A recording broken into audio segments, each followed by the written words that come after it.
Greetings. Welcome to Powered by Nyame. I'm your guide and host, Kwesi Kunadu. On this episode, we're going to continue our focus on studying African religions, in quotations, right? Or African spiritualities, or I prefer either spiritualities or spiritual culture, but that's either near here or there. It's your choice, whichever one makes you feel competent in your study of the topic matter. So let's recap from the last episode, which I think one or two people were not clear about what were the flaws. So I'll recap them very quickly, even though you can go back and look at them, but I'll recap them very quickly. So one flaw, major flaw out of several, was the use of European Christianized frameworks to interpret, to make sense of, and to understand the lived spiritual cultural experiences of African peoples in the continent, outlying islands, and of course in the worldwide diaspora. Second flaw was the use of concepts or categories like ancestor cult, like shamanism, like paganism, like primitive, like fetishism, and so on and so forth. And third was the use of the idea of a creative force, supreme being, or God concept that is removed and distant and aloof from people's daily lived experiences, and the continental view of something called African religion, at which that supreme being, creator force, God sits. So those were the three areas or errors, which I call flaws, for which I and others, which I've mentioned a few of them, Kwesi the late Oka Peterbeck, and among many others, have tackled, over the years. What I am bringing that I think is a little different is that whereas Kwesi may perhaps have his own personal religious, leanings that he worked through, and Oka Peterbeck was an atheist, I am neither. More importantly, what I'm going to share with you is a process, a sort of a step-by-step way in which you can study the edifice, and that is the structure, as well as the processes and practices that amount to something we may call African spiritualities or African spiritual culture. Okay? So let's get right into it. Now, to begin, and noting the flaws I've mentioned to you in the previous episode on PBN, I want to lay out the concepts that I work with. I think this is a very important starting point. First and foremost, the entry point, or the most important entry point for studying anyone's spiritual ideas, cosmological ideas, and practices has to be through the gateway of language. That's right. And so it doesn't mean you have to master the language, at least not immediately, but it certainly should be a goal. But certainly it should be learning the basics and getting a feel for it. And feel is very important because intuition is part of the research or study practice in terms of African spiritualities, but it's also part of how to approximate that spirituality, because that spirituality is baked into people's lived experiences. So I'll give you an example. In African societies, right, indigenous African societies the world over, what you'll find that in both Africa-based and African diaspora communities, greeting someone is very important, almost detrimental if you don't. And so, whether it is the Caribbean Basin or it is Western Africa, West Central Africa, or Eastern Africa, greeting someone is so important. I'll give you a quick story, told me by my, great elder and former, mentor and teacher, Dr. James Turner. He was at the Pan-African Congress in Dar es Salaam in the 1970s, early 70s. And he told me one morning he came out of his hotel room and he walked past an old man. And as he passed the old man stopped him and said, "Did you sleep with me last night?" Like the turner turned around and said, stunned. What? To himself, of course. And then the old man, right, whom he passed or about to pass fully, said to him, you must have slept with me last night, or else there's no other reason why you can walk past me without greeting me. And right then, Dr. Turner got it. Greetings are essential lubricants for social relations, but they're also spiritual relations, because human beings are not simply blood plasma and matter, right? What matters to us is that we are intuitive, spiritual beings at our core. And so passing someone without greeting them is not only a cultural act, it's also a spiritual act. And not doing so invites all kinds of machinations about your intent, ill intent in this case, right? Negative energy, right? Forces and beings that you're harboring that would prevent you or preclude you from greeting. And so this is what I mean by studying African religion is not simply, ritual life. It is the entire cultural complex of how people live, right? What they sing, when they sing, how they sing, where they sing, in the fields, in the village, in the towns, at the funerals, right? It's not simply the rituals that make up spirituality. It's the basic core of people's existence. It's what they say and what they don't say. It's how they look at you and how they don't look at you while looking at you. It's what they prepare the food with, how they prepare it, when they prepare it, why they prepare it. Spirituality is baked into every fabric and fiber of our existence. And so therefore, to study African spirituality, or spirituality of people in the world, one has to what? Grasp the wide net that spiritual culture casts upon the entire people. You can't simply just go to practitioners and interview them and say, aha, I know African spirituality. You can't simply go to so-called worshipers and people who are a part of a so-called cult and interview them, watch them, videotape them, and do your coding and your data analysis and say, aha, I understand African religion, I understand African spirituality. My work is done. You have to spend time, which is the second step, in a society, which I've tried to do over the last 25 years. The place where I sit just happened to be in central Ghana in a community called Techiman, which is a district. And even then, I sit within the village of Techiman, the township in particular. But of course, I travel, throughout. And I travel throughout Ghana. Then I travel throughout Burkina Faso, right? I travel throughout Ivory Coast or Cote d'Ivoire. I travel throughout Togo. I travel throughout Benin. And this is the second step or third step. So one is language acquisition. Two, right, is grasping that your field of study is not simply through something called practitioners and worshipers and the cast members that are part of some cult. It is the entire fabric of people's existence that has to be studied. Now, how do you do that? It's the third step. You start with a particular society that becomes your base. I've done that for the Akan peoples, primarily in Ghana, West Africa, but of course they disperse in those countries I just mentioned a moment ago. And from that base, from that platform, now you have a foundation by which to do what? Comparative work. This is the fourth step. So first is language. Second is what? Getting the field of study. You gotta have a framework. The field of study is a texture of people's lives in all the intimate, seen and unseen ways. Yes, it's challenging, but that's what research is about. It's about getting at something that's challenging. Third, of course, you got to have a platform, a base upon which to operate. Think of it like a military operation. No one fights a war everywhere at the same time. Even if they have capacity and can essentially coordinate that, they have to start somewhere. They have to have a base, a locale to ground themselves, to anchor themselves, to root themselves.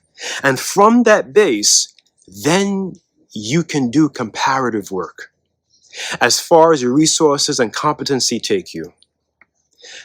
And then, when doing that comparative work, you can get a sense of commonalities and distinctions, where something starts and where something ends in terms of comparison. You get a sense of why people do it this way and not that way in this locale, but in that locale. What do you get? Complexity. But complexity doesn't mean confusion. Complexity means what? A full picture that is evolving. And as it evolves, your interpretation changes with the evolution. In other words, you can't be stuck on a conclusion. That's a methodological mistake. You see, people like Obedient Others, they began with a conclusion. For Obedient Others who came out of these parochial and Christian, European Christianized missionary school systems, and then through the European university systems, they were already, right, conditioned and trained with a certain outcome in mind. That's not research or scholarship. You have to begin without expectation, begin without an outcome or conclusion in mind. You begin with curiosity. You begin with openness as to what you may see, what you may think you see, and what you may believe you're seeing. Because I will tell you this in my experience, I'm sure as you embark on this journey with me, you will find that there's things that you will see that you will not believe. I've seen some things that you will not believe. And your job is to what? Try to make sense of it as best you can. But I'm going to give you a caveat on this step 4. And this comes from my grandfather. Shout out to him. Try not to understand everything. Because if you do so, you'll keep your mind sane. If you try to understand everything along the way, you will go mad. Because there are things that will defy the gravity of our mental capacity, of our thinking. Because what you will experience and see is outside of the domain of what you have come to know, of what you've come to think, of what you've come to believe. And when you encounter that thing that goes against everything that you have come to know, everything you have read, everything you come to believe, what do? You can have a mental breakdown. But I'm going to help you. Turn that breakdown potentially into a breakthrough. Be quiet. Be still. Listen. Look. Try not to understand everything, but at least have a working sense of what might be going on. Test your ideas. Test your working interpretation, not full-blown conclusion. They have to be working interpretation that are what? Flexible, that are bendable to the conditions, to the context, and to the content of people's lives as you do the comparative work. So that comparative work in step 4 is crucial. But you can't do the comparison without what? Step 3, having a base. So I'll give you another example. I was doing a wedding ceremony for a friend of mine who wanted to do the ceremony in both Yoruba, which I don't speak, at least not that well, and in Portuguese, which I make my way through. I'm pretty decent. And of course in English, because there are English-speaking people mostly there at the wedding ceremony. Now, because I did not know Yoruba, before he asked me, I studied with a good friend of mine for about a week, some of the basics, and of course how to do libation in Yoruba. And so I did the ceremony, went on very well. At the end of the ceremony, and this happens to me all the time after a talk or lecture or, officiating a ceremony, people come to me and ask me questions, which is all good. And so the one man came to me, the brother came to me and said, I've been a part of the Yoruba community for 30 years, meaning a practitioner of the Yoruba spiritual culture or spirituality, as far as how he sees it, in the United States. And he says, he doesn't know the language or doesn't understand, what was going on, but he felt it. And then he said to me, how long have I been studying, Yoruba, the language? And I said, a week. And he did this, almost fell out of his chair. And I smiled because he said he couldn't believe it. And I said, well, yes, it took me a week to learn this. And my point is this from that short story. My point is that when, right, you have a base, right? If you have been part of a community of people who are part of a spiritual culture, right, then it is incumbent upon you to at least, have a grasp of A, the basics of the language, B, ask questions if you can in the language, if not about the language, and C, use that, in this case, Yoruba, as your basis. Now, you can go anywhere in the African world, right? Outside of Nigeria, into Benin, right? As well as other parts that speak Yoruba. You can go to Brazil, you can go to Cuba, and other parts, of the African world and do comparative work, right? But you got to have what? A base upon which to do so. Now, I will tell you this, which is very important to doing this research, right? And I'll cut the video shorter because I want to have digestible bites rather than something long that may, be over your head, or it may not get to the main points that I want to hit on. And so I'll wind down in a minute. But it's important that I stress this to you all, that doing this kind of work is very rewarding, deeply rewarding, whether for ancestral reasons, whether it's for cultural reasons, whether it's just for spiritual reasons. Whatever the reason is, whatever your motivation is, you got to have one. Because there'll be times when you don't want to do this, or you feel you can't do this, or you hit a wall, and you got to have something that's going to push you beyond that wall, right? Push you beyond looking. And this is what I want to say, to you all, that in whatever you do, and this is coming from me, in whatever I do, right? I have to put God first. Because in doing so, that is going to allow me to make this or these studies work through those moments when it gets frustrating. You're not getting the verb tenses in language. People not cooperating with you or playing games with you, in the cultural base or community that you have rooted yourself.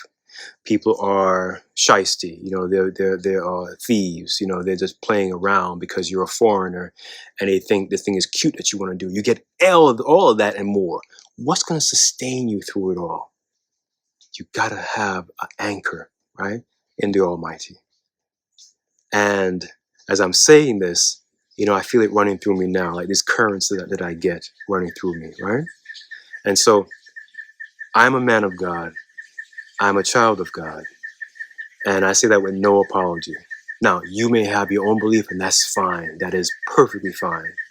But whatever that belief is, note that there are supreme beings in every culture, including African cultures. There's Nyame or Odumankuma, there's Odumare, there's Nzumbi, there is all of them. And get to Southern Africa, and this is why you can't have a continental view, because Southern Africa, the emphasis in spiritual culture is more on ancestral spirit, whereby their supreme beings are referred to as the great ancestor, right? And that's why you can't do a continental view, even a regional view of African spiritualities. And hence is why I'm suggesting the methodology that I'm sharing with you to go about it that way, rather than start with a continental regional view. And so whatever the belief may be that you hold on to, that you're pursuing, that or that you already have, that's fine. But you want to have, and this is my suggestion, right, to put God first in everything you do. And that will allow you to experience things that you will not otherwise experience, because spirituality is experiential. It is not an academic exercise. You can't isolate it and put it in the laboratory and see which variables work and don't work. It's experience, it's lived, right? And so, that said, I'm going to wind down this portion and I'll pick up where I left off next time. For Paba Nyame, I have been your guide and host. Kindly drop your questions, comments, and experiences and thoughts and debates and feedback in the section below. And until then, you all stay well.